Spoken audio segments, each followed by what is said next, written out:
ওয়ালাইকুম সালাম। শুনতে পাচ্ছেন কিনা একটু জানাবেন, যে শোনা যাচ্ছে কিনা আমাকে। আমাকে শুনতে পাচ্ছেন কিনা একটু জানাবেন।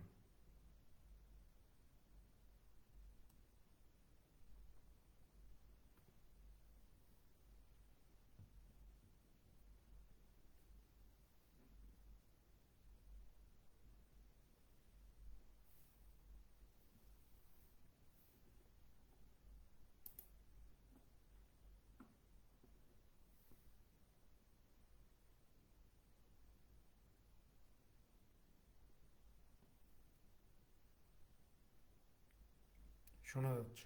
ওকে, ফাইন।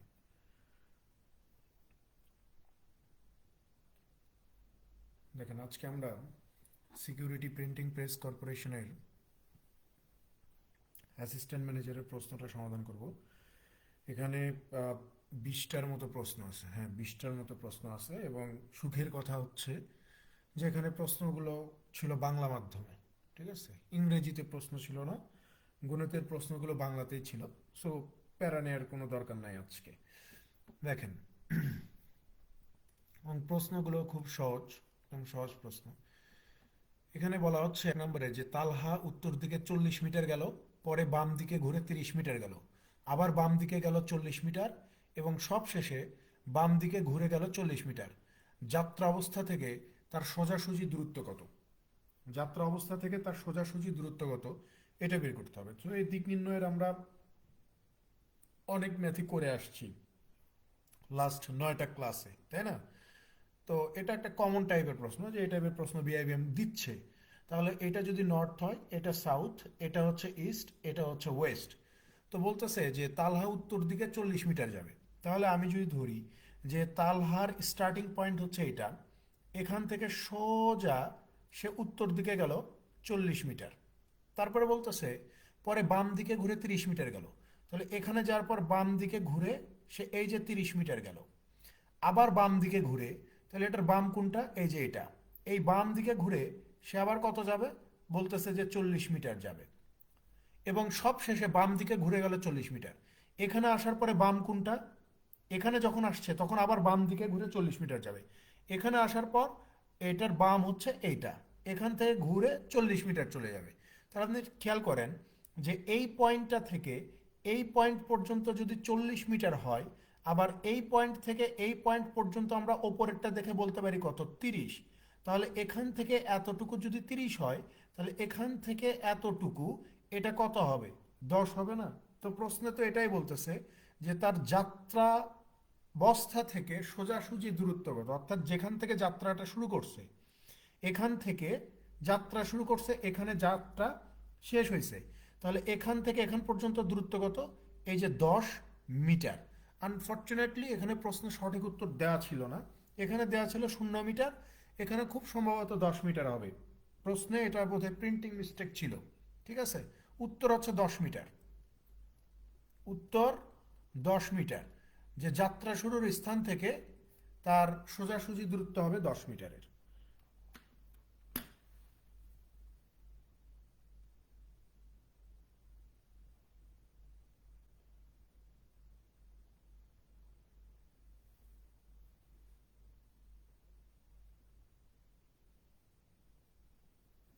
পরেরটাতে চলে যান, 2 নম্বর। 2 নম্বরে বলতেছে যে কোনো শ্রেণীতে যতজন শিক্ষার্থী, তাদের প্রত্যেকে ততটি করে 20 টাকা চাঁদা দেয়াতে 50,000 টাকা সংগৃহীত হলো। উক্ত শ্রেণীর শিক্ষার্থীর সংখ্যা কত? এখানে বলতেছে যে কোনো একটা ক্লাসে যতজন শিক্ষার্থী আছে, তাদের প্রত্যেকে ততটি করে 20 টাকা চাঁদা দিবে। তাহলে আমি যদি ধরেই নিই যে ওই ক্লাসের শিক্ষার্থীর সংখ্যা হচ্ছে এক্স জন, ওই ক্লাসের শিক্ষার্থীর সংখ্যা কত? এক্স জন। তাহলে এই এক্স জনের প্রত্যেকে ততটি করে 20 টাকা চাঁদা দিবে। অর্থাৎ বিষয়টা হচ্ছে এরকম, যদি আমি বলি যে একটা ক্লাসের স্টুডেন্টের সংখ্যা হচ্ছে 10 জন, এবং প্রত্যেক শিক্ষার্থী এই 10 জনের প্রত্যেকে এরকম 10টা করে 20 টাকার নোট দিবে, তাহলে কত টাকা হবে? তখন আপনি কিভাবে হিসাব করবেন যে ভাই, 10 জন শিক্ষার্থী, প্রত্যেক শিক্ষার্থী ততটি করে, ততটি করে মানে কি? যতজন শিক্ষার্থী, 10 জন শিক্ষার্থী, প্রত্যেকে এরকম 10টা করে 20 টাকার নোট দিলে টোটাল 200 টাকা হবে। এখানেও বিষয়টা সেম, একই জিনিস, যে ভাই যতজন শিক্ষার্থী আছে, তো আমরা ধরে নিচ্ছি যে এক্স জন শিক্ষার্থী আছে, ঠিক ততটি করে 20 টাকা চাঁদা দিবে। ততটি করে মানে কি, এই এক্স জন শিক্ষার্থীর প্রত্যেকে এক্সটি করে কত টাকার চাঁদা দিবে, এই যে 20 টাকার চাঁদা দিবে, এবং এতে করে টোটাল টাকা কত হয়ে যাবে, এই যে বলতেছে যে টোটাল টাকা হয়ে যাবে 50,000। তাহলে এখানে আমরা বলতে পারি যে 20x² ইজ ইকুয়াল টু কত, 50,000। তাহলে এই শূন্য কেটে দেন, তাহলে x² ইজ ইকুয়াল টু কত, আপনি বলবেন যে 2 দিয়ে 5,000কে ভাগ করলে 2500, তাহলে x সমান সমান কত, √2500। তাহলে x এর ভ্যালু কত বেরোচ্ছে, এই যে 50 বেরোচ্ছে। সো আমরা তো ধরেই নিছি যে মোট শিক্ষার্থী x জন, সো x এর ভ্যালু কত, এই যে 50 জন।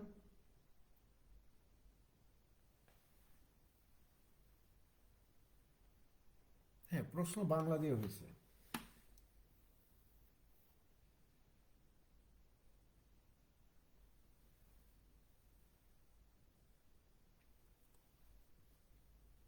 প্রশ্ন ইংরেজিতে ছিল না, এই জন্য ইংরেজি নেইনি। প্রশ্ন বাংলাতে ছিল, সো বাংলায় নিছি।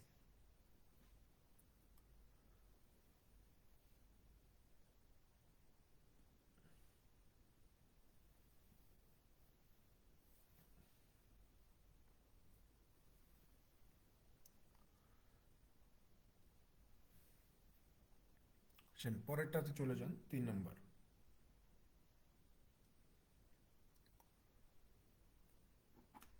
দেখেন, এখানে বলা হচ্ছে যে একটা পরীক্ষায় একজন ছাত্র ক সংখ্যক প্রশ্নের প্রথম 25টির মধ্যে 15টি নির্ভুল উত্তর দিল। বাকি যা প্রশ্ন রইল তার 4/5 সে নির্ভুল উত্তর দিল। সমস্ত প্রশ্নের মান সমান। যদি ছাত্রটি শতকরা 75 নম্বর পায়, তাহলে প্রশ্নের সংখ্যা কত ছিল? তো কি বলা হচ্ছে, যে এখানে কত সংখ্যক প্রশ্ন আছে আমরা জানি না, কিছু সংখ্যক প্রশ্ন আছে, এবং সেটাকে ওরা বলতেছে যে ক সংখ্যক প্রশ্ন আছে।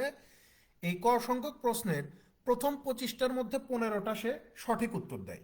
তাহলে খেয়াল করেন, 25টা প্রশ্নের মধ্যে 15টা প্রশ্নের উত্তর যদি সঠিকভাবে দেয়, তাহলে আমরা বলতে পারি যে এখানে কত পার্সেন্ট প্রশ্নের উত্তর সঠিকভাবে দিল। 25টার মধ্যে 15টার প্রশ্নের সঠিক উত্তর দিল। তাহলে আমরা বলতে পারি না যে তাহলে কত পার্সেন্ট প্রশ্নের উত্তর সঠিকভাবে দিল। আপনি বলবেন যে 4×25 100, 4×15 60, অর্থাৎ 60% প্রশ্নের উত্তর সঠিকভাবে দেয়। তারপরে বলতেছে যে বাকি যা প্রশ্ন থাকে তার 4/5 সে নির্ভুল উত্তর দিল। এই যে 4/5, 4/5 মানে কি, 80%। 4/5 মানে কি, 80%, মানে বাদ বাকি যা থাকে তার 80% সঠিক উত্তর দেয়। সমস্ত প্রশ্নের মান সমান। যদি ছাত্রটি শতকরা 75 পায়, মানে গড়ে যদি সে 75% নম্বর পায়, তাহলে প্রশ্নের সংখ্যা কত ছিল, প্রশ্নের সংখ্যা কত ছিল এটা আমাকে বের করতে হবে। তাহলে খেয়াল করেন, এখানে আমরা রুল অফ এলিগেশন লাগাইতে পারি, যে যখন আমার প্রশ্নের সংখ্যা 25টি, যখন আমার প্রশ্নের সংখ্যা 25টি, তখন আমি উত্তর দিতে পারছি কত পার্সেন্ট প্রশ্নের, সঠিক উত্তর দিতে পারছি কত পার্সেন্ট প্রশ্নের, আপনি বলবেন যে 60% প্রশ্নের উত্তর সঠিকভাবে দিতে পারছি। এই পাশে আমার প্রশ্নের সংখ্যা কতগুলো ছিল আমি জানি না, আমি ধরেই নিচ্ছি যে প্রশ্নের সংখ্যা ছিল এক্স সংখ্যক। তো এই এক্স সংখ্যক প্রশ্নের মধ্যে কতগুলো সঠিক উত্তর দিতে পারে, এই যে 80% প্রশ্নের উত্তর সঠিকভাবে দিতে পারে। এবং ওভারঅল যদি গড় হিসাব করা হয়, তাহলে দেখা যায় যে গড়ে 75% প্রশ্নের উত্তর সে সঠিকভাবে দিতে পারে। তাহলে এই 80 থেকে 75 বাদ দিলে কত পাওয়া যাবে, এই যে 5 পাওয়া যাবে।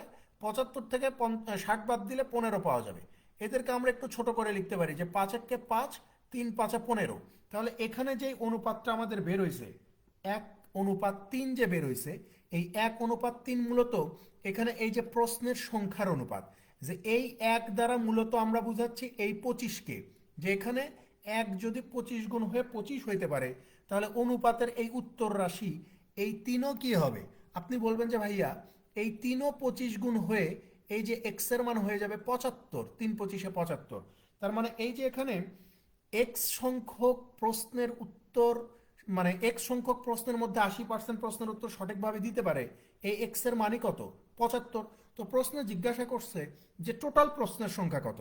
তাহলে এই যে প্রথমে প্রশ্নের সংখ্যা হচ্ছে 25টা, আর বাদ বাকি এই যে প্রশ্ন হচ্ছে 75টা, এই যে total number of question is 100, অর্থাৎ এখানে 100টি প্রশ্ন ছিল। ঠিক আছে, 100টি প্রশ্ন ছিল এখানে।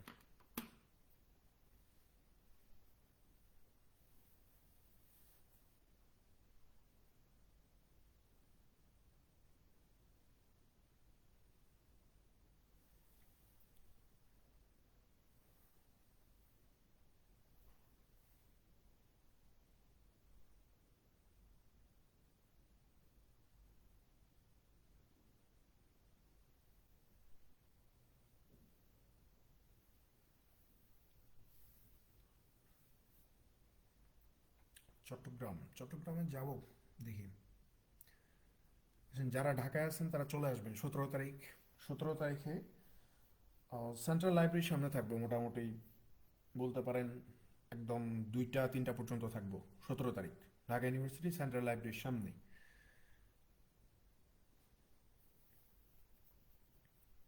যারা ঢাকায় আছেন আসতে পারেন, চলে আসতে পারেন।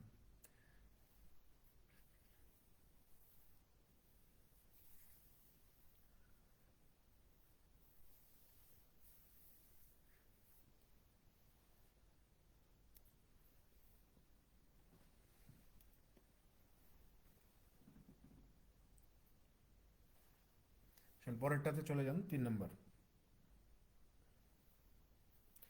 চট্টগ্রাম, দেখি চট্টগ্রাম আসলে বিশেষ কোনো কাজ না থাকলে আসলে চট্টগ্রাম যাওয়া হয় না। তার মধ্যে এখন মানে ঘোরাঘুরিটাও একটু কমে গেছে। দেখি, যাব, গেলে ইনশাল্লাহ অবশ্যই জানাবো যে চট্টগ্রাম যাচ্ছি, বা আগে থেকে জানাবো। 4 নম্বরে বলা হচ্ছে কি যে 60 লিটার পানি ও দুধের মিশ্রণের অনুপাত হচ্ছে 7:3। উক্ত মিশ্রণে আর কত লিটার দুধ মিশালে অনুপাত 3:7 হবে। সহজ প্রশ্ন এটা, যে 60 লিটারের একটা পানি আর দুধের মিশ্রণে অনুপাত কত, 7:3। তাহলে এই যে পানি আর দুধের অনুপাত কত, এই যে 7:3। তাহলে আমরা বলবো যে ভাই, এই যে দুধ এবং পানি, এই দুইটা মিলেই তো আমার কত লিটার, 60 লিটার। দুধ আর পানি মিলেই তো 60 লিটার। তো এই পানির পরিমাণ কত, 7, দুধের পরিমাণ কত, 3। তাহলে এই দুইটা যোগ করলে আমি 60 পাবো। তাহলে 7 আর 3 10 হচ্ছে। 10 সমান সমান যদি 60 হয়, 1 সমান সমান কত হবে, 6 হবে। তাহলে 1 সমান সমান 6 হলে এই 7 সমান সমান কত হবে, 42 হবে। আর এই 3 সমান সমান কত হবে, 18 হবে। তার মানে এই 60 লিটারের মিশ্রণে পানির পরিমাণ 42 লিটার, আর দুধের পরিমাণ কত, 18 লিটার। এখন বলতেছে যে উক্ত মিশ্রণে আর কত লিটার দুধ মিশালে, তাহলে আমাকে মিক্স করতে হবে কি, দুধ। যে উক্ত মিশ্রণে আর কত লিটার দুধ মিশালে অনুপাত 3:7 হবে, অর্থাৎ এই পানি আর দুধের অনুপাত 3:7 হবে। তাহলে আমি কি বলছি, যে যেটা মিশাতে হবে সেটার দিকে খেয়াল রাখতে হবে। তো এখানে আমি মিক্স করব কি, দুধ মিক্স করব, পানি তো আর মিক্স করতেছি না। তার মানে পানি শুরুতেও আমার 42 লিটার ছিল, পরবর্তীতেও আমার পানির পরিমাণ কত হবে, 42 লিটারই হবে। তাহলে আপনি বলবেন যে ভাইয়া, এই যে পানির অনুপাত এখানে 3 দেখা যাচ্ছে, তাহলে 3 যদি 42 হয়, তাহলে এই 7 কত হবে। আপনি বলবেন যে পানি 14 গুণ হয়ে 42 হয়েছে, কারণ 3 × 14 = 42। তাহলে দুধও কি হবে, 14 গুণ হবে। 7 × 14 কত হয়ে যাবে, 98 হবে। তাহলে আপনি এখানে কত লিটার দুধ মিশালেন। আপনি বলবেন যে ভাইয়া, শুরুতে আমার দুধের পরিমাণ ছিল 18 লিটার, এখন দুধ মিক্স করার পরে আমার দুধের পরিমাণ হয়ে গেছে কত, 98 লিটার। তাহলে আমি কত লিটার দুধ মিক্স করছি, আপনি বলবেন যে ভাইয়া 80 লিটার দুধ মিক্স করছেন। এই যে সঠিক উত্তর আছে অপশন বিতে, যে এখানে দুধ মিক্স করা হয়েছে 80 লিটার।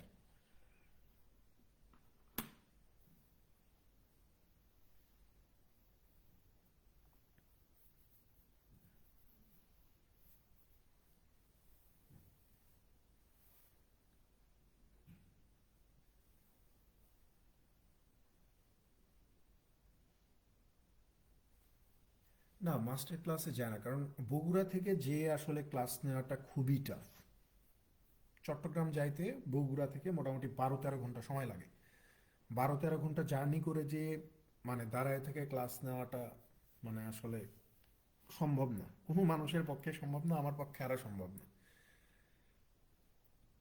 যদি বগুড়া এয়ারপোর্ট চালু হয়, চালু হওয়ার কথা চলতেছে, যদি চালু হয় যে হ্যাঁ বগুড়া থেকে যাওয়া যাচ্ছে প্লেনে, তাহলে আমরা নিয়মিত চট্টগ্রামে যাব। বিশেষ করে আমি নিয়মিত চট্টগ্রামে যাব এবং তখন অফলাইন খুব ভালোভাবে পড়াবো। ঠিক আছে? ঢাকা বা চট্টগ্রাম অফলাইন তখন খুব মানে ইয়ে করে পড়াবো। তখন হয়তো অনলাইন ছেড়ে দিব বা এরকম কিছু একটা হইতে পারে, যদি যোগাযোগ ভালো হয়। কারণ এত দূর পথ 12-14 ঘন্টা জার্নি করে যাওয়া আসলে অসম্ভব। এটা মানে অমানবীয় কাজ হয়ে যাবে এটা।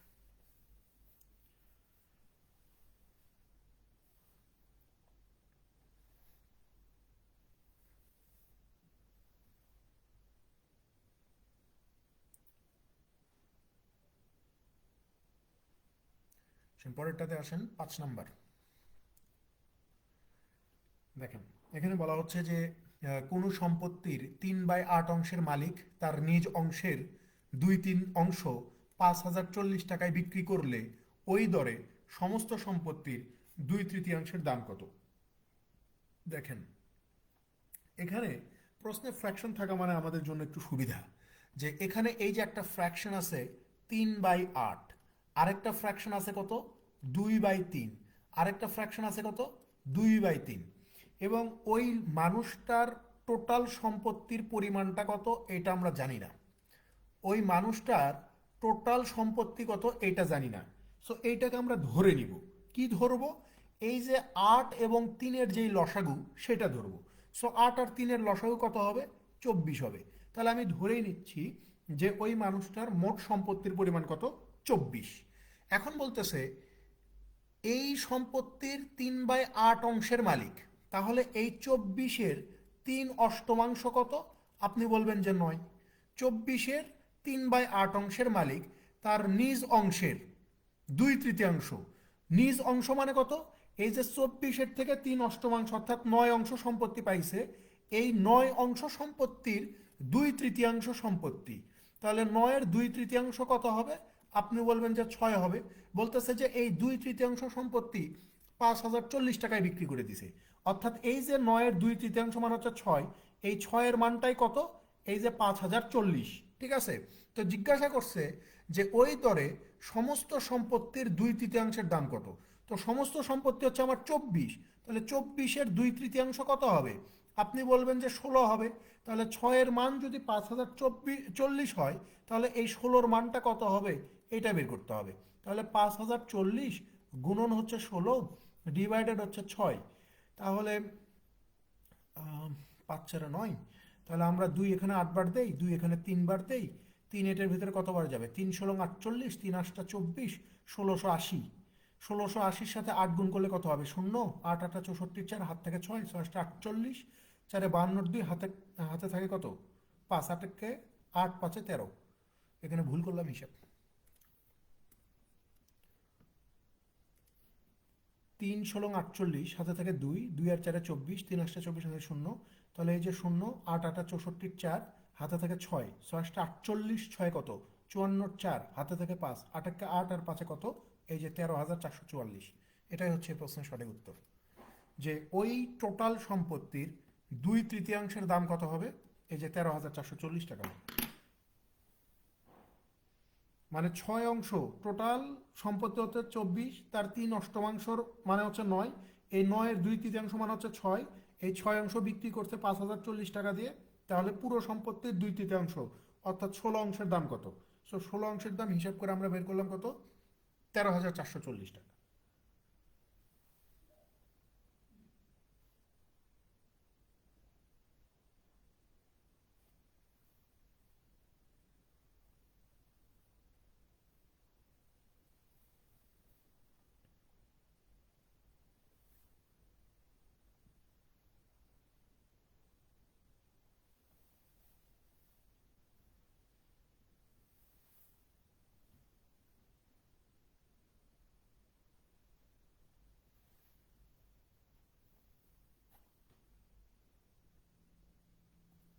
কারণ তো আমি ডিভাইসটা একটু চার্জ দিই, হ্যাঁ, চার্জ নেই।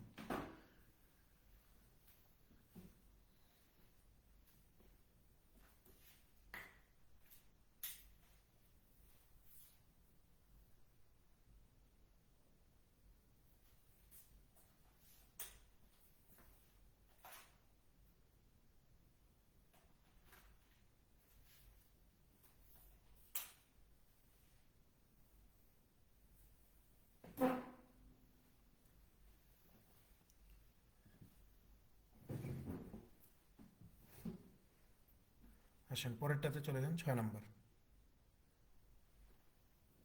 দেখেন 6 নম্বরে কি বলা হচ্ছে যে 3 সদস্যের একটি বিতর্ক দলের সদস্যদের গড় বয়স হচ্ছে 24 বছর। যদি কোনো সদস্যের বয়সই 21 বছরের নিচে না হয়, তাহলে তাদের কোনো একজনের বয়স সর্বোচ্চ কত হইতে পারে? তো বলতেছে যে 3 সদস্যের গড় বয়স হচ্ছে 24 বছর। তাহলে আমি যদি বলি যে এই 3 সদস্যের টোটাল বয়স কত, আপনি বলবেন যে ভাইয়া 3 × 24 72 বছর। তো বলতেছে যে কোনো সদস্যের বয়সই 21 বছরের নিচে নয় এবং একজনের সর্বোচ্চ বয়স কত হইতে পারে।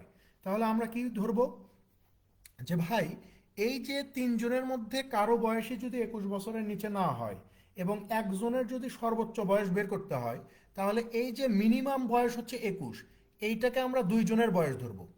যে যেই 2 জন আছে মানে একজনের সর্বোচ্চ বয়স, একজনের বয়স হবে সর্বোচ্চ, তাহলে ওই একজনকে বাদ দিয়ে বাদ বাকি 2 জনের বয়সটাকে যদি আমরা একদম মিনিমাম ধরি অর্থাৎ 21 ধরি, তাহলে এই 2 জনের টোটাল বয়স কত হয়? এই যে 42 বছর হয়। তাহলে বাদ বাকি যিনি থাকলো ওনার ম্যাক্সিমাম বয়স কত হইতে পারে? আপনি বলবেন যে ভাইয়া 3 জনের টোটাল বয়স 72, যার ভিতরে 2 জনের টোটাল বয়স হচ্ছে 42, তাহলে একজনের সর্বোচ্চ বয়স কত পাবো? আপনি বলবেন যে 72 থেকে 42 বাদ দিলে এই যে 30 পাওয়া যায়। তার মানে 30 বছর হবে একজনের সর্বোচ্চ বয়স।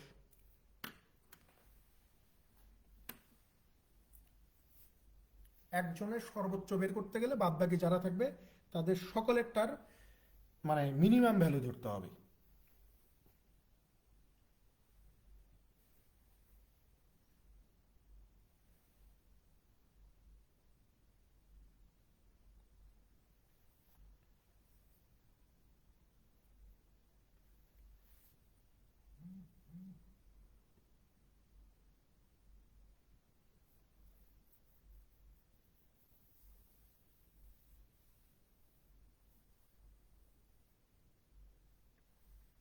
পরেরটাতে আসেন, 7 নম্বর। দেখেন এখানে বলা হচ্ছে যে 50 জন লোকের মধ্যে 35 জন ইংরেজি, 25 জন ইংরেজি এবং বাংলা উভয় বিষয়ে কথা বলতে পারে। যদি প্রত্যেকেই দুটি ভাষার অন্তত একটি ভাষায় কথা বলতে পারে, তাহলে বাংলায় কতজন কথা বলতে পারে? এটা হচ্ছে 2 সেটের প্রশ্ন। 2 সেটের প্রশ্নের সহজ সমাধান মানে ফর্মুলা দিয়েই করা যায়। যে আমরা ফর্মুলাটা সবাই জানি যে টোটাল সমান সমান এ প্লাস বি মাইনাস এই যে বোথ প্লাস হচ্ছে নান। এখানে টোটাল মানে কত? এই যে 50 জন লোক, তার মানে টোটাল মানুষ হচ্ছে এখানে 50। এ দ্বারা বুঝাচ্ছি যে যারা ইংরেজিতে মানে ইংরেজিতে কথা বলতে পারে বা ইংরেজি ভাষায় কথা বলতে পারে, তাহলে এ মানে হচ্ছে ইংরেজিতে যারা কথা বলতে পারে, এই যে 35 জন। বি মানে হচ্ছে বাংলা, এই বাংলা ভাষায় কতজন কথা বলতে পারে এটা জানি না, এটাই বের করা লাগবে। বোথ মানে হচ্ছে এই যে 25 জন মানুষ আছে যারা ইংরেজি বাংলা দুইটা ভাষাতেই কথা বলতে পারে এবং এখানে কথা বলতে পারে না, বাংলাতেও পারে না ইংরেজিতেও পারে না এমন মানুষ নাই। তাই এখানে নান কি হবে? শূন্য হবে। তাহলে এখন আপনি ক্যালকুলেশন করেন, 35 থেকে যদি 25 বাদ দেই তাহলে 10 পাওয়া যায়। এই 10কে যদি আমরা এই 50 থেকে বিয়োগ করে দেই, তাহলে বাংলা ভাষায় কথা বলতে পারে এমন মানুষের সংখ্যা কত পাবো? 40 জন পেয়ে যাবো। এই যে উত্তর হচ্ছে ঘ। ঠিক আছে, 35 থেকে 25 বাদ দিলে 10, এই 50 থেকে আবার ওই 10কে বিয়োগ দিলে কত পাওয়া যায়? 40। তার মানে বাংলা ভাষায় কথা বলতে পারে 40 জন মানুষ।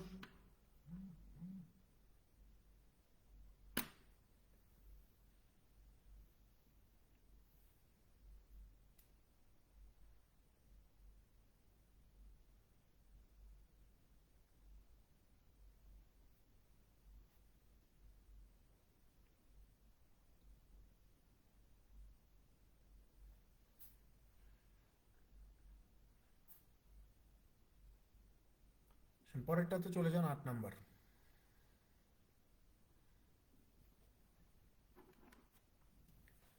8 নম্বরে কি বলতেছে যে এক ব্যক্তি ক্রয় মূল্যের উপর 40% বেশি হিসাব করে বিক্রয় মূল্য নির্ধারণ করে। সে নির্ধারিত বিক্রয় মূল্যের উপরে 20% কমিশন দিয়ে জিনিস বিক্রি করে। তার মোটের উপর শতকরা কত লাভ হয়? বলতেছে যে এক ব্যক্তি ক্রয় মূল্যের উপর 40% বেশি হিসাব করে বিক্রয় মূল্য নির্ধারণ করে। তাহলে আমি যদি বলি যে কস্ট প্রাইস হচ্ছে 100 টাকা, কস্ট প্রাইস হচ্ছে 100 টাকা, এই 100 টাকার ওপরে সে 40% দাম বেশি রেখে মূল্য নির্ধারণ করছে, তার মানে হচ্ছে সে জিনিসটার লিখিত মূল্য কত দিছে, 100-র উপরে 40% বেশি, অর্থাৎ 140 টাকা। বলতেছে সে এই নির্ধারিত বিক্রয় মূল্যের উপর আবার 20% কমিশন দেয়, তাহলে ডিসকাউন্ট দিচ্ছে আবার কত, এখান থেকে ডিসকাউন্ট দিচ্ছে 20%। এভাবে না লিখি, সে আবার এখান থেকে ডিসকাউন্ট দিচ্ছে কত, 20%। তো বলতেছে যে 20% ডিসকাউন্ট দিয়ে সে জিনিসটা বিক্রি করে, তাহলে সেলিং প্রাইস কত হবে। আপনি বলবেন যে ভাইয়া দাম হচ্ছে 140 টাকা লিখে রাখছে, কিন্তু এই 140-এর ওপরে 20% সে ডিসকাউন্ট দিচ্ছে, 20% মানে হচ্ছে 1/5। তাহলে কত টাকায় জিনিসটা বিক্রি করতেছে, 140 টাকা থেকে কত কম দিচ্ছে। আপনি বলবেন যে ভাইয়া 5 8 অর্থাৎ 28 টাকা কম দিচ্ছে, অর্থাৎ জিনিসটা বিক্রি করতেছে কয় টাকা দিয়ে, 112 টাকা দিয়ে। তো বলতেছে যে তার মোটের ওপরে শতকরা কত লাভ হয়। তাহলে আপনি জিনিসটা কিনছেন 100 টাকা দিয়ে, বিক্রি করতেছেন 112 টাকা দিয়ে, তাহলে এখানে মোটের ওপরে আপনার লাভ হচ্ছে কত, এখানে আপনার মোটের ওপরে লাভ হচ্ছে কত। আপনি বলবেন যে 100 টাকায় আমার 12 টাকা লাভ হচ্ছে, সো এটাকে যদি আমরা পার্সেন্টেজে দেখাই তাহলে কত দেখাইতে পারবো, 12% দেখাইতে পারবো, যে মোটের ওপরে সে 12% লাভ করতেছে, 100 টাকা দিয়ে কিনে 112 টাকায় সেল করতেছে।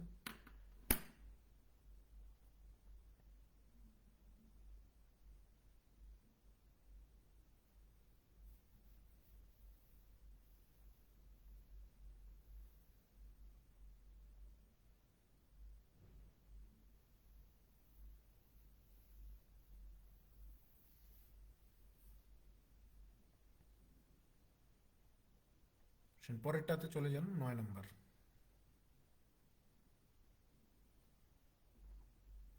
9 কি বলা হচ্ছে, যে একটা বাড়ি 40 ফুট উঁচু, একটা মোয়ের তলদেশ মাটিতে বাড়িটির দেয়াল থেকে 9 ফুট দূরে রাখা আছে, ওপরে মইটি বাড়িটির ছাদ ছুঁয়ে আছে, মইটি কত ফুট লম্বা।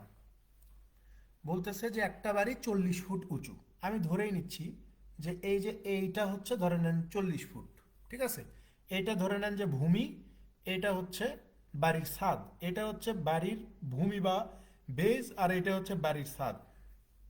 সো এই উচ্চতাটা কত, এই যে প্রশ্নে বলতেছে যে 40 ফুট। বলতেছে যে একটা মোয়ের তলদেশ মাটিতে বাড়িটির দেয়াল থেকে 9 ফুট দূরে রাখা আছে, বাড়িটির দেয়াল থেকে 9 ফুট দূরে রাখা আছে। তো বলতেছে যে ওপরে মইটি বাড়িটির ছাদ ছুঁয়ে আছে, তাহলে মইটি কত ফুট লম্বা।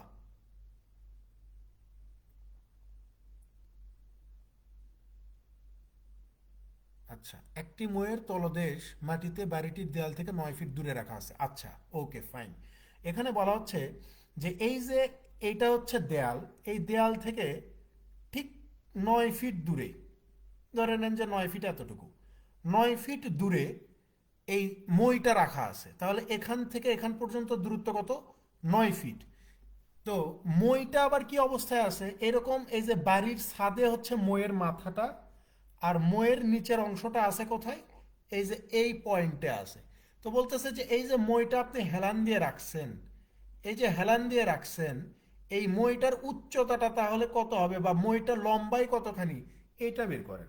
ভাই সহজ হিসাব, যে এটা হইতেছে একটা সমকোণী ত্রিভুজ হয়ে গেছে, সমকোণী ত্রিভুজ, যার এই যে লম্ব দেওয়া আছে, যার ভূমি দেওয়া আছে, শুধু আমাকে বের করতে বলতেছে যে অতিভুজটা কত, তুমি সেটা বের করো।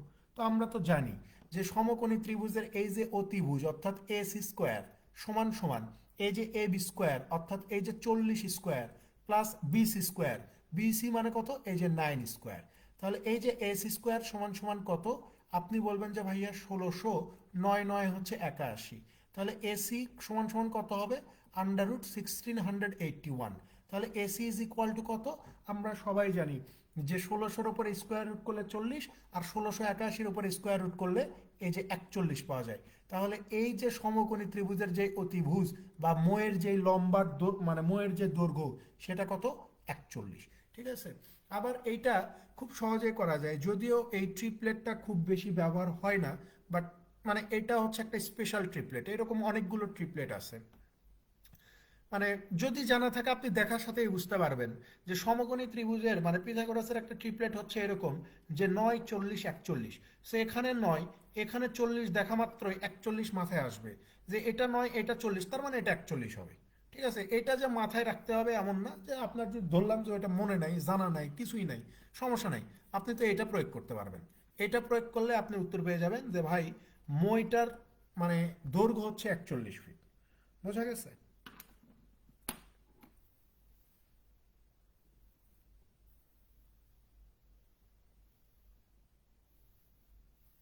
এই যে সিন্ধু হিন্দল ইনি লিখছেন 9, 40, 41।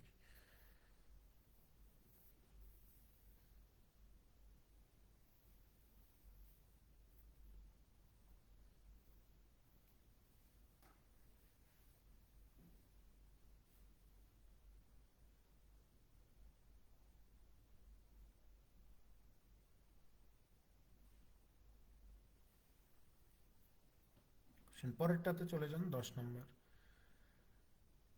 দেখেন এখানে কি বলা হচ্ছে, যে একটি বৃত্তের ব্যাসার্ধকে যদি আর থেকে বৃদ্ধি করে আর প্লাস এন করা হয় তবে তার ক্ষেত্রফল দ্বিগুণ হয়।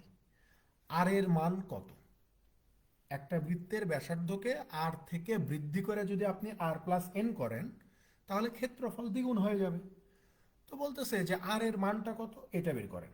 তাহলে আমি ধরবো যে ভাই যখন আমার রেডিয়াস শুধু আরই থাকবে, যখন আমার রেডিয়াস আর থাকবে তখন বৃত্তের ক্ষেত্রফল কত হবে?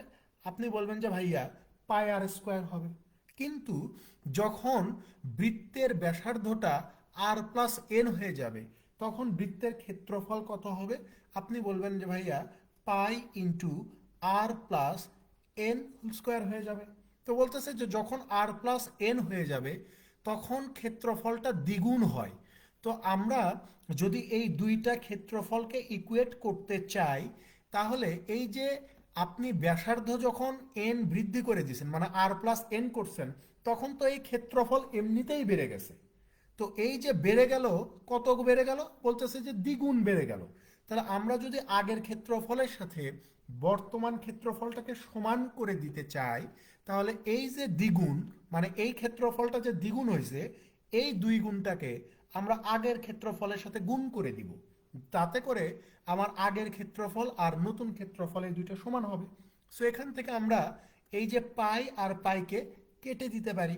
তাহলে এখানে থাকতেছে কত? আপনি বলবেন যে 2r² is equal to r plus n square. এখন খেয়াল করেন, আমাকে বের করা লাগবে কার মান? আর এর মান বের করা লাগবে। সো আর এর মান যদি বের করতে চাই তার মানে আর কে স্কোয়ার মুক্ত করতে হবে। সো স্কোয়ার মুক্ত করার বুদ্ধি হচ্ছে এদেরকে বর্গ করে দেন। দুইটা পাশকে আপনি কি করেন? বর্গ করে দেন। এই যে বর্গ করে দিলে এই স্কোয়ার উঠে যাবে, উঠে যেয়ে এখানে শুধু √2r থাকবে আর এখানে থাকবে কত? আর প্লাস এন থাকবে, তাই না? সো আমরা যেহেতু আর এর মানটা বের করব, আর গুলোকে এক পাশে পার করে নিয়ে আসেন। তাহলে আপনি বলবেন যে √2r minus r is equal to কত? এন থাকবে। সো এখান থেকে যদি আমরা আর কমন নেই তাহলে থাকবে কত? আপনি বলবেন যে √2 minus 1 is equal two N থাকবে। তাহলে এখন আমরা চাইলেই আর এর ভ্যালুটা ফাইন্ড আউট করতে পারি না, যে আর সমান সমান কত হচ্ছে? তাহলে এই যে এন ডিভাইডেড এই যে √2 মাইনাস 1, এটাই হবে আর এর মান। যার সমান সমান কত? এন ডিভাইডেড √2 মাইনাস 1 আছে। আর সমান সমান এন ডিভাইডেড √2 মাইনাস 1, এই যে অপশন এতে আছে, অপশন এতে আছে যে আর সমান সমান এন ডিভাইডেড √2 মাইনাস 1।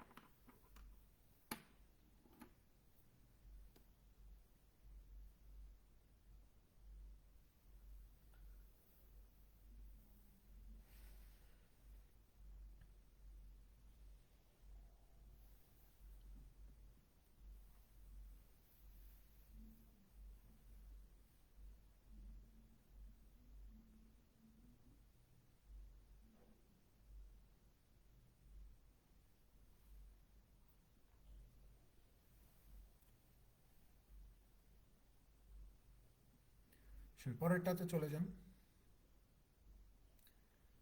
দেখেন এখানে একটা সিরিজ দেওয়া আছে যে 19, 33, 51, 73। 19, 33, 51, 73 এর পরের সংখ্যাটা কত হবে? 19, 33, 51, 73, তাই না? এটার গ্যাপ 14, 18, হ্যাঁ পাইছি। দেখেন 19-এর থেকে 33-এর গ্যাপ কত? 14। 33 থেকে 51-এর গ্যাপ কত? 18 গ্যাপ দেখা যাচ্ছে। আবার 51 থেকে 73-এর গ্যাপ কত? 22 দেখা যাচ্ছে। তাহলে খেয়াল করেন, সহজ জিনিস না? প্রথমে ধরতেই যতটুকু সময় লাগবে, যে 19-এর সাথে 14 যোগ হয়ে 33 হয়েছে, আবার 33-এর সাথে 18 যোগ হয়ে 51 হয়েছে, আবার 51-র সাথে 22 যোগ হয়ে 73 হয়েছে। তাহলে আপনি যদি নিচের এই সংখ্যাগুলো দেখেন, যে 14 থেকে 18 এখানে 4 বাড়ছে, 18 থেকে 22 এখানে 4 বাড়ছে, তার মানে 22 আবার এখান থেকে কত বাড়বে? অবশ্যই 4 বাড়বে, কারণ সেম জিনিসই বাড়তেছে, মানে সেম ভাবে বেড়ে যাচ্ছে। 14 থেকে 4 বেড়ে 18, 18 থেকে 4 বেড়ে 22, তার মানে 22 থেকে 4 বেড়ে কত হবে? এখানে 76 হবে।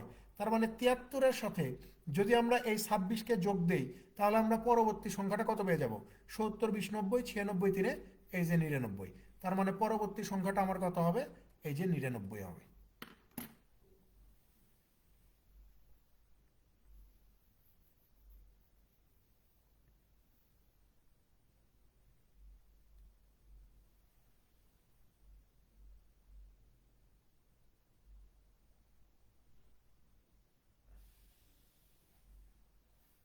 সে পরেরটাতে চলে যান, এগুলো সহজ জিনিস।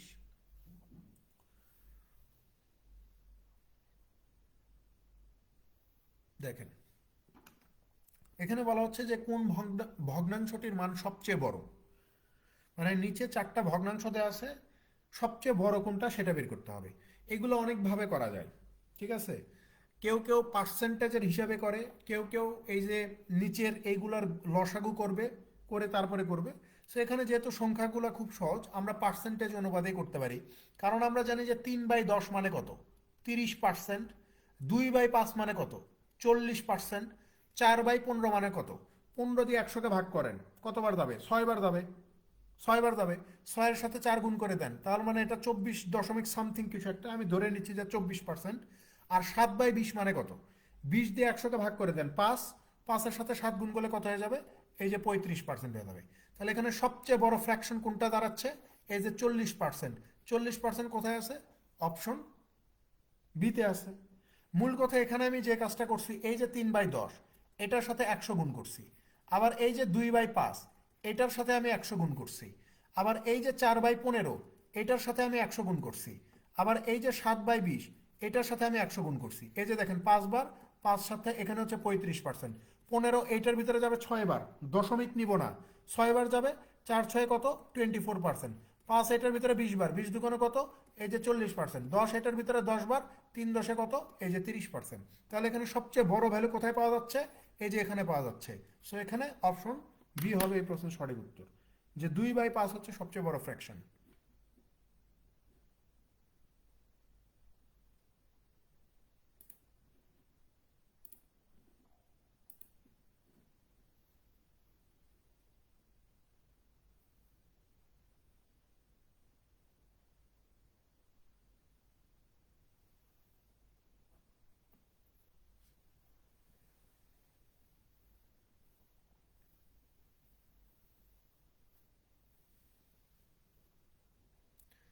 পরেরটাতে চলে যান, 13 নম্বর।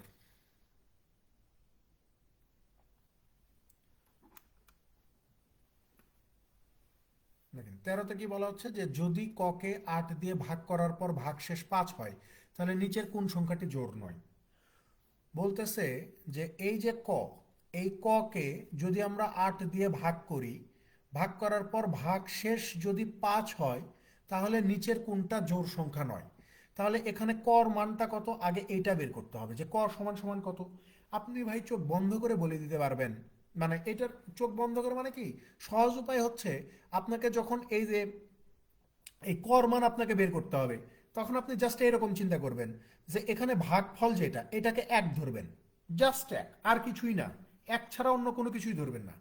এখন আমরা কি জানি, যে এই ডিভাইজর, এই কর মান বের করতে গেলে, অর্থাৎ ডিভিডেন্ড বের করতে গেলে, এই যে ডিভাইজর 8, এই 8-এর সাথে আমাকে এই যে কোশিয়েন্ট অর্থাৎ ভাগফল 1কে গুণ করতে হবে। করার পরে এই যে রিমাইন্ডার বা ভাগশেষ 5, এটাকে যোগ করে দিলেই আমরা ডিভিডেন্ড কত সেটা পেয়ে যাবে। তাহলে 8 একে 8, 8 5 কত 13। তাহলে কর মান আমরা পেয়ে গেছি কত 13। এখন আসেন আমাকে বের করতে হবে যে নিচের কোনটি জোড় সংখ্যা নয়। তাহলে দেখেন কর মান যদি 13 হয় তাহলে 13-র সাথে 3 যোগ করলে 16 পাওয়া যায়, এটা জোড় সংখ্যা। কিন্তু আমাকে বলছে জোড় নয় কোনটা, সো এখানে জোড় পাওয়া যাচ্ছে, এটা উত্তর নয়। এরপরে আসেন 13 থেকে 3 বিয়োগ করলে 10 পাওয়া যায়, 10 জোড় সংখ্যা, এটা উত্তর নয়। 3-এর সাথে 13 যোগ করলে 39, 39-এর সাথে 1 যোগ করলে 40 পাওয়া যায়, এটাও জোড় সংখ্যা। তাহলে এটা উত্তর হচ্ছে না। তার মানে অপশন ঘ নিঃসন্দেহে উত্তর হবে। আপনি চাইলে পরীক্ষা করতে পারেন যে কর মান যদি 13 হয় তাহলে 5 13 কত 65, 65 থেকে 2 বিয়োগ করলে কত পাওয়া যাবে 63, আর 63 কোনো জোড় সংখ্যা নয়। তার মানে অপশন ঘ সঠিক উত্তর হবে।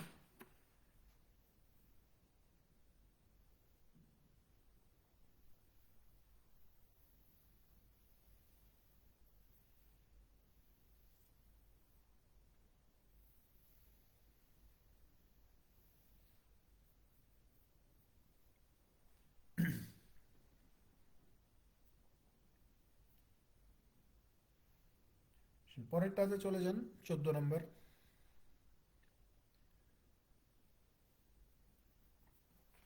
14তে বলা হচ্ছে যে তিনটি সংখ্যার যোগফল 132, প্রথম সংখ্যাটি দ্বিতীয় সংখ্যার দ্বিগুণ এবং তৃতীয় সংখ্যা প্রথম সংখ্যার 1/3। তাহলে দ্বিতীয় সংখ্যাটি কত? বলতেছে যে তিনটা সংখ্যার যোগফল হচ্ছে 132। তাহলে আমি ধরে নিচ্ছি যে এই যে প্রথম সংখ্যা, দ্বিতীয় সংখ্যা এবং তৃতীয় সংখ্যা, এই তিনটার যোগফল কত 132। এরপর আমাকে বলা হচ্ছে যে প্রথম সংখ্যাটি দ্বিতীয় সংখ্যার দ্বিগুণ, তাহলে প্রথম সংখ্যাটি হবে দ্বিতীয় সংখ্যার দ্বিগুণ। তাহলে আমি যদি বলি যে আমার এই দ্বিতীয় সংখ্যাটা হচ্ছে 1, তাহলে প্রথম সংখ্যাটা কত হবে 1-এর দ্বিগুণ অর্থাৎ 2 হবে। তারপরে বলতেছে যে তৃতীয় সংখ্যা প্রথম সংখ্যার 1/3, তৃতীয় সংখ্যা প্রথম সংখ্যার 1/3। তাহলে তৃতীয় সংখ্যা আর প্রথম সংখ্যার যদি অনুপাত বের করি তাহলে কত বের করতে হবে? বলেই দিচ্ছে যে তৃতীয় সংখ্যা প্রথম সংখ্যার 1/3। তার মানে প্রথম সংখ্যাটা যদি 3 হয় তার 1/3 অর্থাৎ 1 হবে তৃতীয় সংখ্যাটা। তো এখান থেকে আমরা চাইলে এই যে তৃতীয় সংখ্যা, প্রথম সংখ্যা এবং দ্বিতীয় সংখ্যার অনুপাত বের করতে পারি। প্রথমে কে আছে তৃতীয় সংখ্যা, তো প্রথমটা বের করার জন্য এই যে প্রথম সারির এই দুইটাকে গুণ করে দিব, 2 1 কত 2। শেষে আছে কে দ্বিতীয় সংখ্যা, দ্বিতীয় সংখ্যা বের করার জন্য এই যে দ্বিতীয় সারির এই দুইটাকে গুণ করে দিব, 3 1 কত হয়ে যাবে 3 হবে। আমরা জানি যে অনুপাতের রাশিগুলো সমান হারে বৃদ্ধি পায়, সমান হারে কমে যায়। তাহলে এই উত্তর রাশি 1, এইটা 3 গুণ হয়ে 3 হয়ে গেছে। তাহলে এই যে পূর্ব রাশি 2, এটা 3 গুণ হয়ে কত হয়ে যাবে? আপনি বলবেন যে 6 হয়ে যাবে। সো এখানে আমরা দেখতে পাচ্ছি যে তিনটা সংখ্যার যোগফল কত 132। তাহলে এখানে তিনটা সংখ্যার যোগফল কত 6, 3 9, 2 11। সো এখানে অনুপাতে তিনটা সংখ্যার যোগফল যেটা 11, প্রশ্নে বলতেছে যে যোগফল কত 132। তাহলে 11 পাট 132 হইলে এক পাট কত হবে 12 হবে। জিজ্ঞাসা করছে যে দ্বিতীয় সংখ্যা কত, সেখানে দ্বিতীয় সংখ্যা কত বের করছেন 3। তাহলে 3 সমান সমান কত? এই যে 3 12 36, এই যে অপশন বি উত্তর, যে দ্বিতীয় সংখ্যাটা হচ্ছে 36।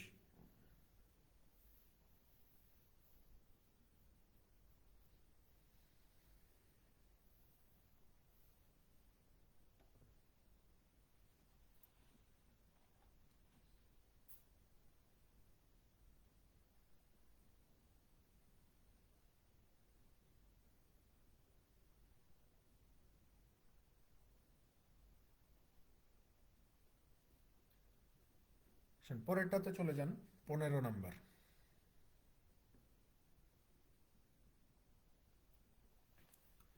দেখেন 15তে কি বলতেছে যে ক এর বেতন খ এর বেতন অপেক্ষা শতকরা 60 টাকা বেশি হলে খ এর বেতন ক এর বেতন অপেক্ষা শতকরা কত টাকা কম? বলতেছে যে ক এর বেতন খ এর বেতনের চেয়ে 60 টাকা বেশি। তার মানে খর বেতন যদি 100 টাকা হয়, কর বেতন কত 60 টাকা বেশি অর্থাৎ 160 টাকা হবে। প্রশ্নে জিজ্ঞাসা করতেছে যে তাহলে খ এর বেতন ক এর বেতন অপেক্ষা শতকরা কত কম? তাহলে ক এর বেতন অপেক্ষা, তাহলে ক এর বেতন হচ্ছে 160 টাকা। এই 160-এর সাপেক্ষে খর বেতন কত টাকা কম? আপনি বলবেন যে 60 টাকা কম। সেটা পার্সেন্টেজে কত এটা দেখাইতে হবে। পার্সেন্টেজে কত দেখান, 0 0 কেটে দেন, 2 এখানে কতবার যাবে 3 বার যাবে, 2 এখানে 8 বার যাবে, 8 100-র ভিতরে যাবে 12.5 বার। তাহলে এখানে কত হবে 3 12 36, 3 5 15 অর্থাৎ 37.5 হয়ে যাবে। ভুল করলাম নাকি? ক এর বেতন, উত্তর তো দেখা যাইতেছে না। ক এর বেতন খ এর বেতন অপেক্ষা শতকরা 60 টাকা বেশি, তার মানে 100 টাকা হলে ওর 160 টাকা হবে। তাহলে খ এর বেতন ক এর বেতন অপেক্ষা শতকরা কত টাকা কম? শতকরা কত টাকা কম? খ এর বেতন ক এর বেতন অপেক্ষা, তাহলে ক এর বেতন হচ্ছে 160 টাকা, খর বেতন 60 টাকা কম। সো শূন্য শূন্য কেটে দেয়, দুই এখানে 3 বার, দুই এখানে 8 বার, 3/8, 3/8 মানে তো 37.5%। সঠিক উত্তর নাই এখানে ভাই, এখানে সঠিক উত্তর নাই। 37.5ই তো হচ্ছে, 37.5ই উত্তর হবে, যে 37.5% কম, এখানে সঠিক উত্তর নাই, এখানে 27 দেওয়া আছে।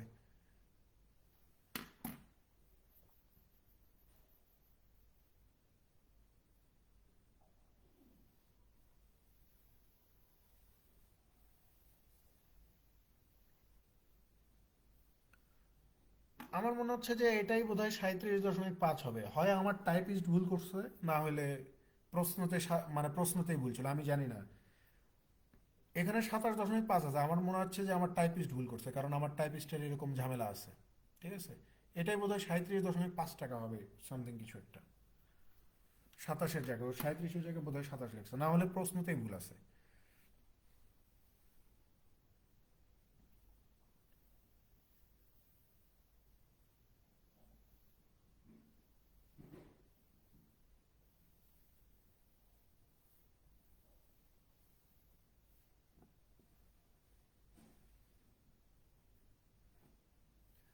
পরেরটাতে চলে যান, 16 নম্বর।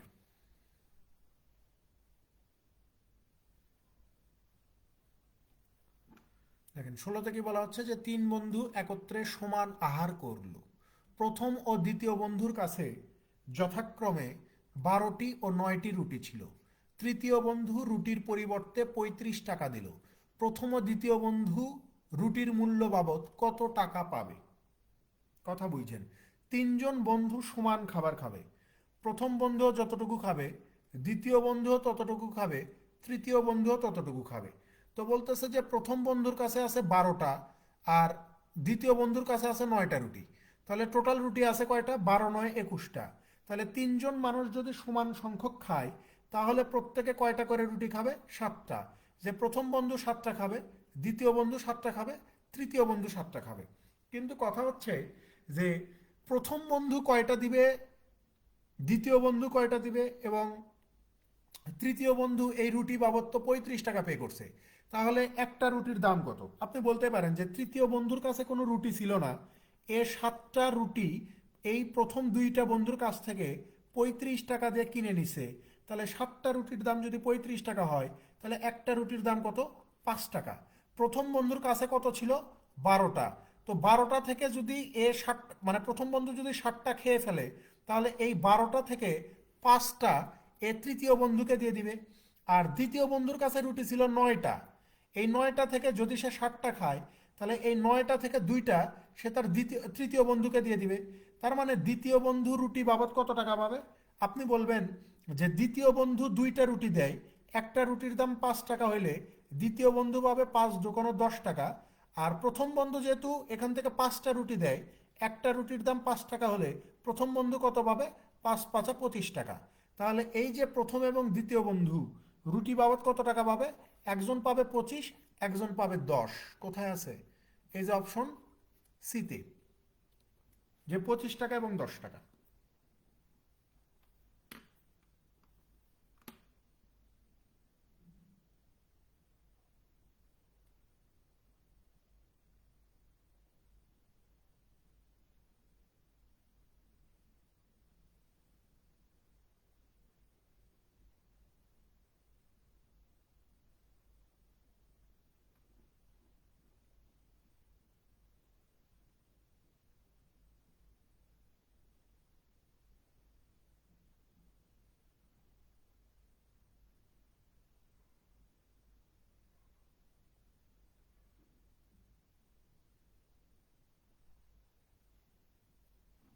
পরেরটাতে চলে যান, 17 নম্বর।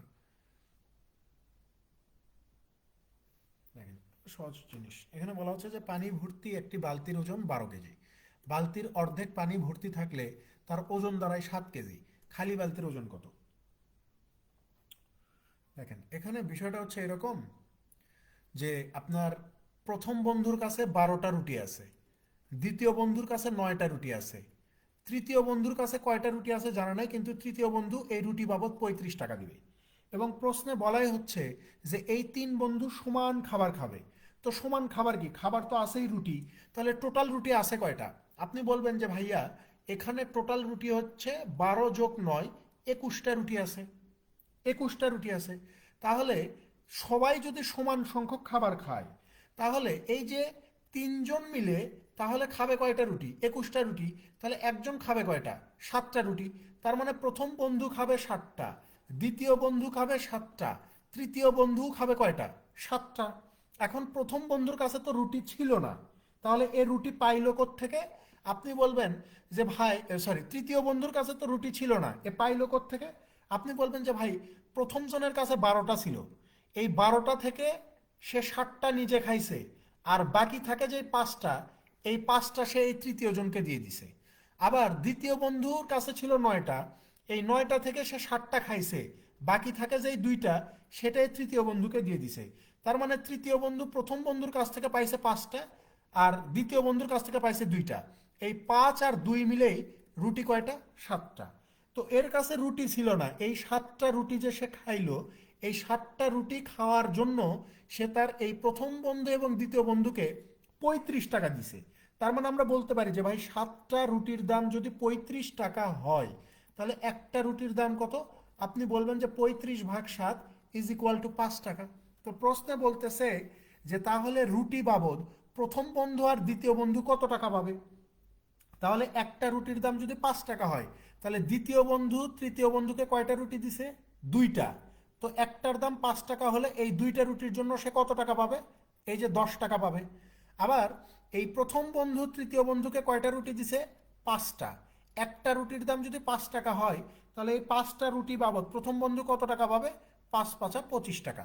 তাহলে এই যে প্রথম বন্ধু পাইল 25 টাকা, আর দ্বিতীয় বন্ধু পাইল রুটি বাবদ কত টাকা? 10 টাকা। এই 25 আর 10 হচ্ছে এই প্রশ্নের সঠিক উত্তর। বোঝা গেছে?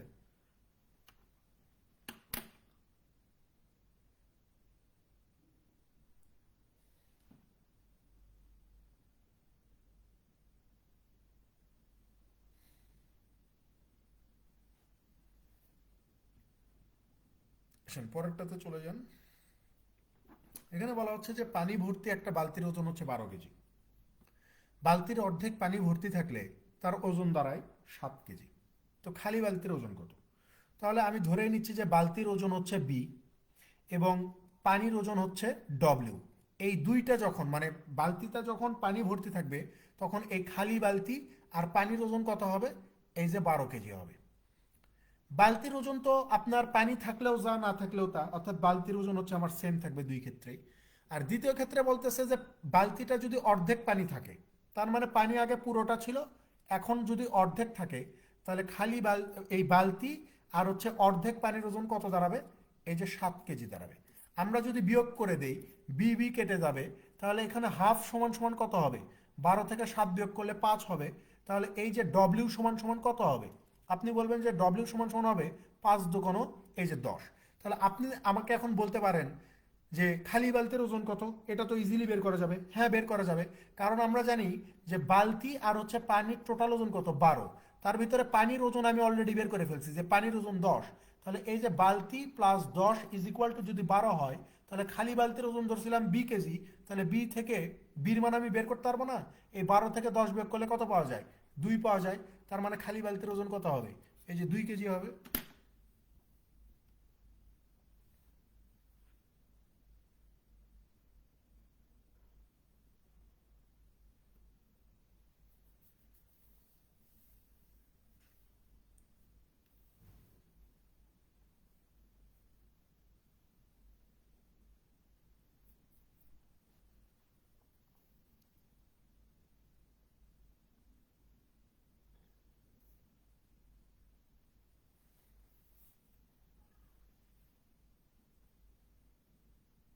পরেরটাতে চলে যান, 18 নম্বর।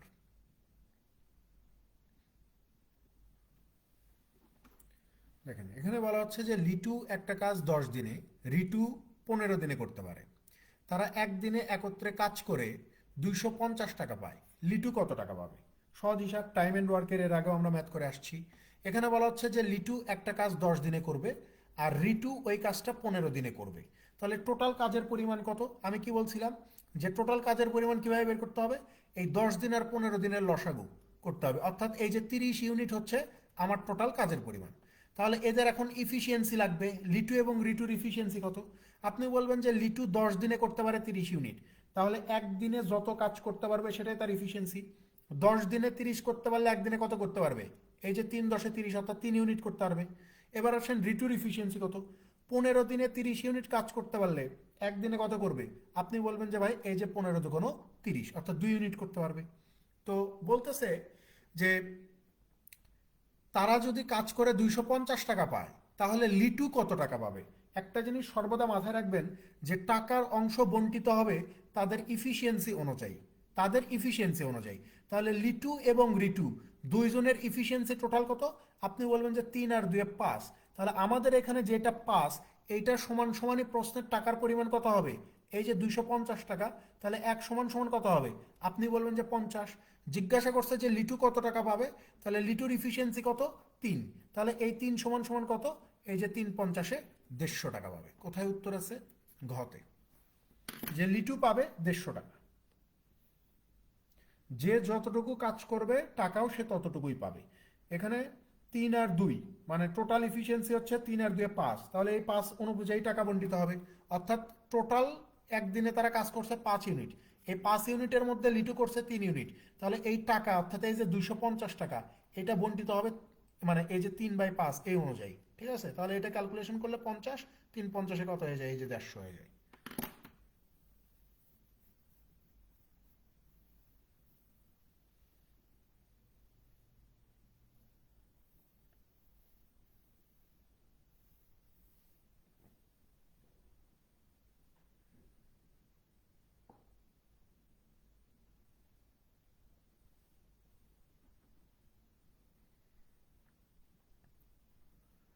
পরেরটাতে চলে যান, 19 নাম্বার।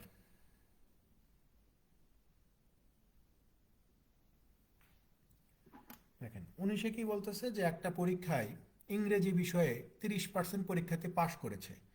যারা পাশ করতে পারেনি তাদের মধ্যে 12 জন ইংরেজি বিষয়ে কোর্সে অংশগ্রহণ করেছে এবং 30 জন উক্ত কোর্সে অংশগ্রহণ করেনি।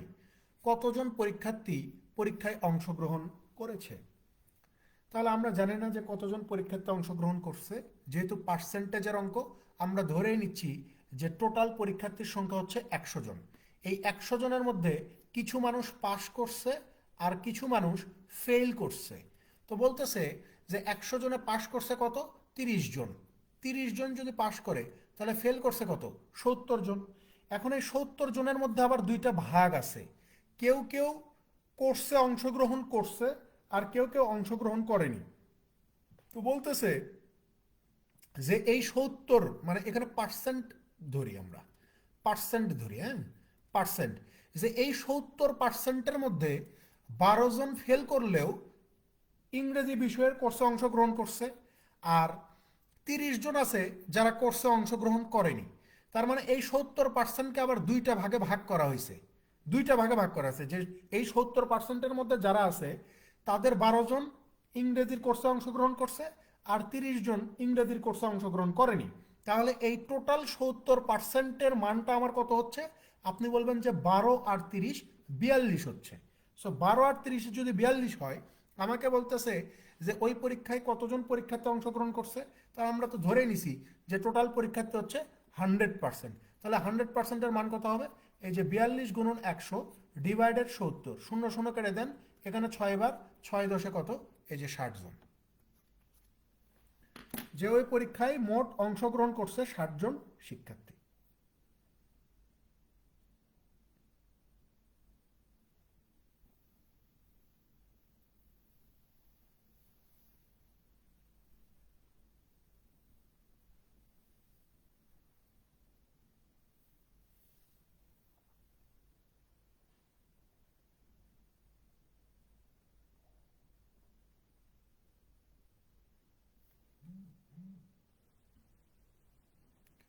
লাস্ট ম্যাথ দেখেন আজকের 20 নম্বর।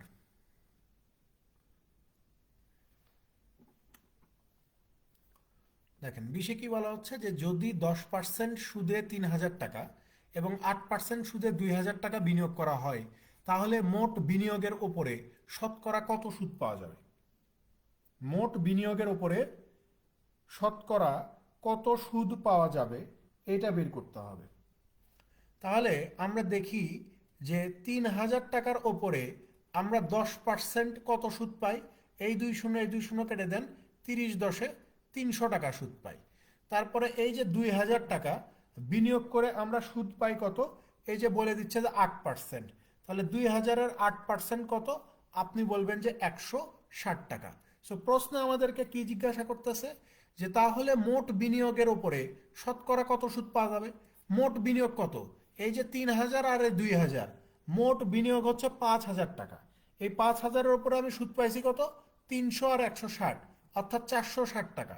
তো 5,000-এর সাপেক্ষে এই 160 কত পার্সেন্ট, 460 কত পার্সেন্ট, এটা বের করতে হবে। তাহলে এখান থেকে 2 শূন্য, এখান থেকে 2 শূন্য কেটে দেন, এখানকার 1 শূন্য, এখানকার 1 শূন্য কেটে দেন। 5 এই 46-এর ভিতরে কতবার যাবে? 5 × 9 = 45, 5 × 2 = 10, অর্থাৎ 9.2 বার যাবে। অর্থাৎ মোট বিনিয়োগের সাপেক্ষে আপনি 9.2% সুদ পাইছেন। উত্তর হচ্ছে অপশন বিতে। মোট বিনিয়োগ যত, তার 9.2% সুদ পাওয়া যায়।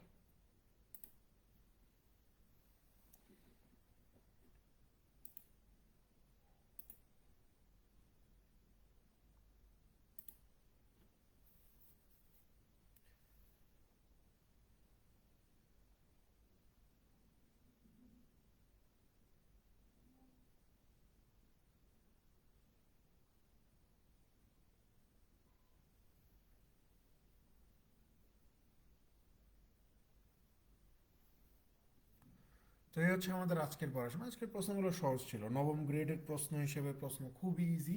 ঠিক আছে, 10 মিনিট লাগবে না এই প্রশ্ন সমাধান করতে পরীক্ষার হলে। আমাদের নেক্সট ক্লাস আবার আগামীকালকে।